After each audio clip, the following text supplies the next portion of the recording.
a lot of it comes out of the fact that I'm constantly doodling and drawing, and the stories. A lot of times when my other job, which is a commercial airline pilot, there's lots of computer paper, which is nice, and lots of time when you're in a hotel room or on a layover. And I always believe you should write about stuff you liked or liked as a kid. And I always like horses and cows and airplanes and tractors, so I thought I'd do a cow story. And some ideas for this story had been kicking around in my head, and we adapted it to a Christmas-type story. The story is written on the back of a flight plan like this, and as I jot down the ideas, I also do little sketches along the way that hopefully I can use at a later point. So once I get a rough layout for the story, then I can go back in and write it out. I'll type out the manuscript, and it'll get edited later on along with the drawing process. And then sometimes there's a lot of sketches here I don't use, but there's a lot of ones that'll catch my fancy that I think, oh, that's really cute, or I can adapt on that and expand on that. And I wanted to do something that would be kind of fun. And the cow does a lot of uncow-like things, like he snowboards and he toboggans and sleds and steals a snowmobile and steals a snowcat. And this little boy named Nick is trying to catch her in the act. And he's always one step behind her and can't quite seem to catch up with her.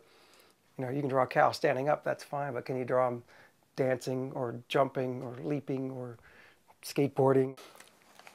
So at this stage, I'll take all my little sketches and then I'll put them into a storyboard, which is still very loose, just rough sketches, and I'll pull it together with the story because then I have to design.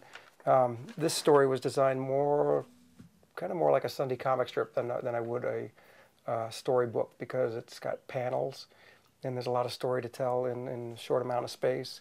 And I wanted to include a lot of artwork, as much artwork as I could. At this point, so I've got all the artwork underneath there, and so now I can go along and I can ink my characters.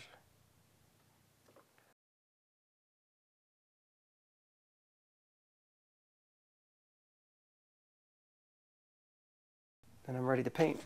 And I've started masking that one off to paint it. So what I'm going to do is add a little background color first. So it's just a lot of real thin layers that we're putting on here. And then if I want something brighter, then I just keep introducing more color once it's dried, I can add more to it. One of the little secrets to my stories and things is that I have my wife's name in the artwork. And I know there's other artists that do that. I can't think of their names, but so even in the strips, if you look in each day, the name Julie is hidden in the artwork somewhere. And we've been doing that since we were dating. So I got to get my brownie points.